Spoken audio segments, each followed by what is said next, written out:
یا رسول اللہ صلی اللہ علیہ وسلم تمہاری مجلس میں اگر ان کے مجرم پکڑے جائیں تو ہو سکتا ہے وہ آپ سے بھی گستاخی میں پیش آ جائے. ابو دردہ ہمارا تو دوست ہے, ہمیں جو بھی وہ کہہ لیتا, لیکن اب ہم آپ کی پناہ میں ہیں, آپ کے پاس ہے, تو اس وقت یہاں پر ان کی زبان سے کوئی لفظ نکل گیا تو معاملہ بڑا خراب ہو جائے گا. حضرت عبداللہ بن رواحہ رضی اللہ تعالیٰ عنہ ڈر رہے تھے, کانپ رہے تھے,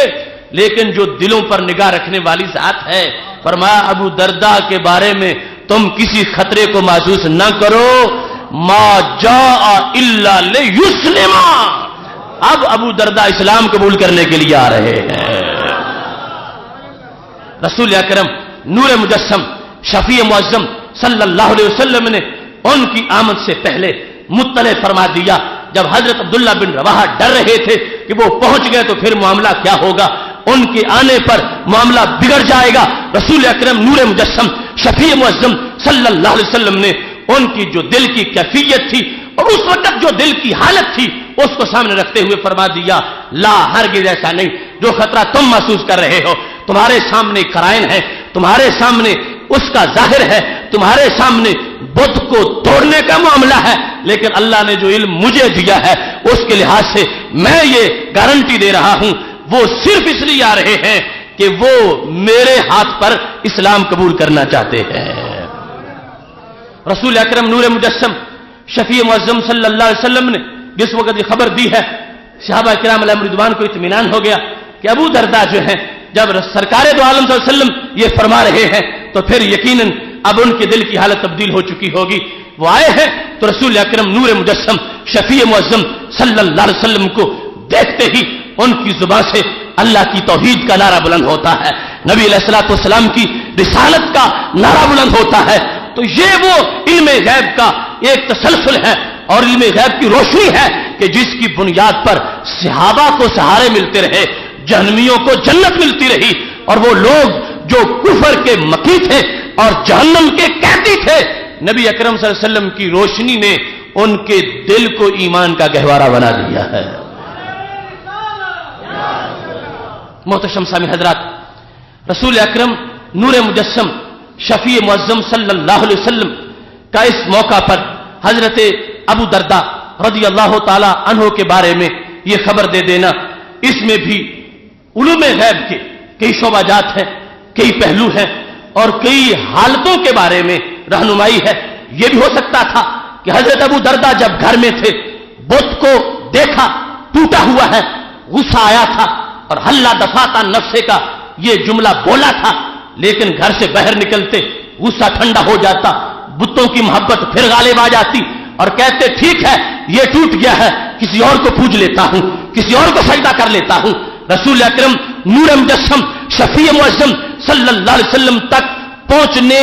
کے اندر بہت سے لمحات گزرے ہیں, بہت سی کیفیات اور بہت سی حالات کا وہاں پر تغیر و تبدل ہو سکتا تھا, مگر میرے محبوب علیہ الصلوۃ والسلام کے علوم کا وہ جو وسعت ہے اس سے پوری طرح یہ بات ثابت ہو رہی تھی کہ جب اپنی زبان سے احتجاجاً جملہ انہوں نے بولا, وہ حالت, اس کے بعد متصل حالت, سفر کی ابتدا کی حالت, سفر کی انتہا کی حالت اور نبی علیہ الصلوۃ والسلام کے دربار تک پہنچنے کی حالت, یہ تمام حالات جو ہیں یہ رسول اکرم نور مجسم شفیع معظم صلی اللہ علیہ وسلم کے سامنے ہیں. اس واسطے واضح طور پر ضمانت دیتے ہوئے فرما دیا, لا اے عبداللہ بن رواحہ جو تمہیں خطرہ ہے وہ ہرگز کوئی بات نہیں ہے, یقیناً یہ آ رہے ہیں لیکن اس لیے ہے آج ہمارا بننے کے لیے, ہماری غلامی کا پٹا ڈالنے کے لیے اور ہمارے عشق کا جام پینے کے لیے آ رہے ہیں. صحابہ کے بھرے مجمع نے دیکھ لیا کہ محبوب علیہ السلام نے جو خبر عطا فرمائی تھی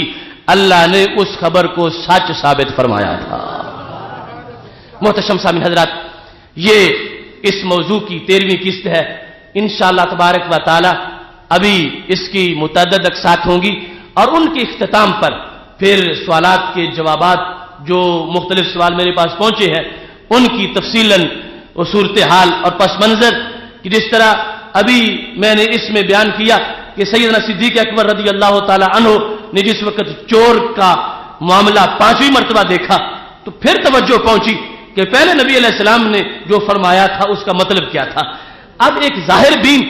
تو آج اس حدیث کو پڑھ کے یہ بھی کہہ سکتا ہے کہ معاذ اللہ نبی علیہ السلام کو یاد نہیں تھا کہ چور کی سزا کیا ہوتی ہے، اور سزا جو ہے وہ قتل کی تجویز فرما دی۔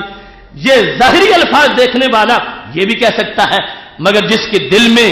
ایمان کی حلاوت ہے وہ سمجھتا ہے کہ اگرچہ مجھے سمجھ نہ آئے تو میری سمجھ کا قصور ہے، یقیناً وہاں کوئی عظمت ضرور موجود ہوگی۔ رسول اکرم نور مجسم شفیع معظم صلی اللہ علیہ وسلم کا ہر وہ معاملہ جو ہمیں سمجھ نہ آ رہا ہو تو یہ سمجھا کرو کہ وہاں عظمت ایسی ہے کہ جو ہماری عقل سے ماورا ہے۔ وہاں تک پہنچنا صدیقین کا کام ہے، اور اس کو سوچنا ایمان کی اعلیٰ حرارت کا کام ہے۔ یہ انداز سیدنا صدیق اکبر رضی اللہ تعالیٰ عنہ نے ہمیں سمجھایا۔ جو لوگوں نے اعتراضات بنائے ہوئے ہیں وہ اسی نوعیت کے ہیں، اور حقیقت میں کوئی لمحہ بھی ہمارے نبی علیہ السلام کا ایسا نہیں گزرا کہ جس میں کسی عظمت کا ظہور نہ ہو رہا ہو، اور جس میں کوئی درجہ بلند نہ ہو رہا ہو، اس واسطے کہ وہ زندگی جس میں ایک منٹ بھی جھوٹ کا آ سکے، اس زندگی کی رب کا قسم اٹھانا یہ رب کی شان کے لائق نہیں ہے۔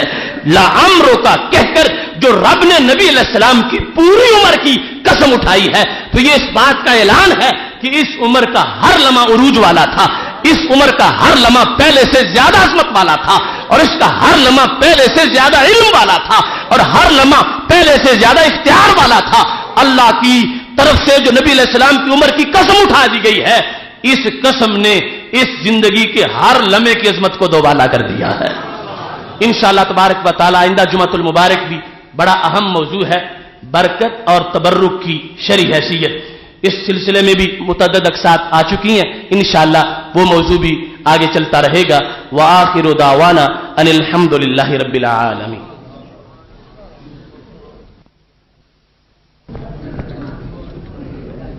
اللہ اکبر۔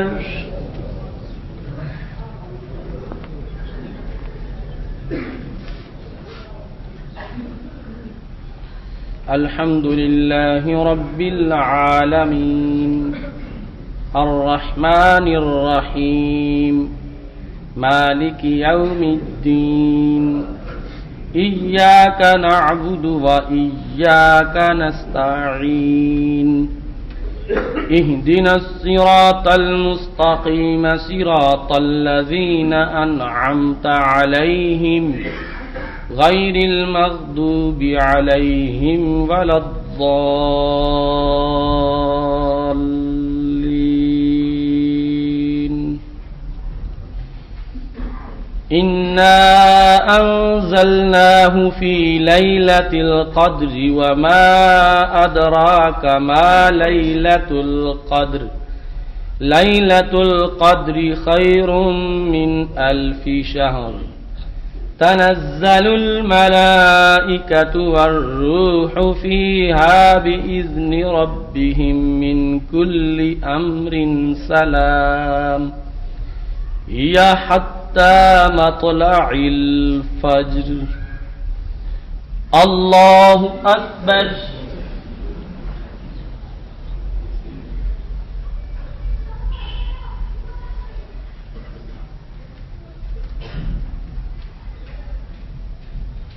سمع اللہ لمن حمدہ۔ اللہ اکبر۔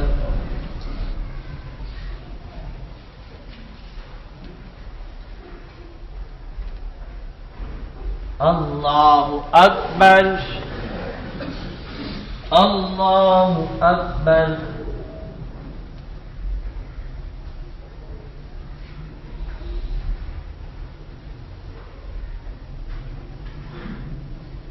اللہ اکبر۔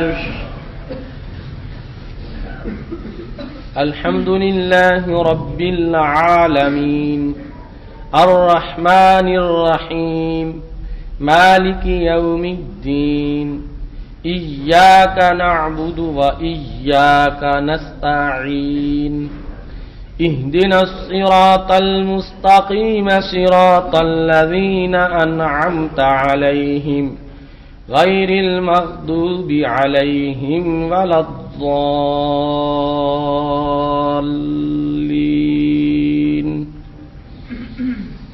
إنا أعطيناك الكوثر فصل لربك وانحر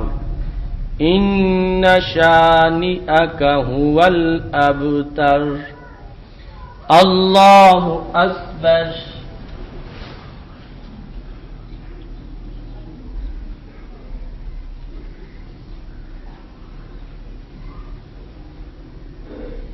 سمع الله لمن حمده الله أكبر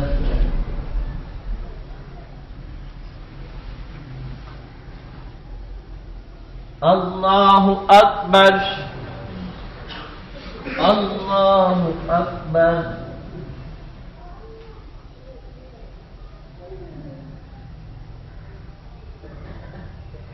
الله أكبر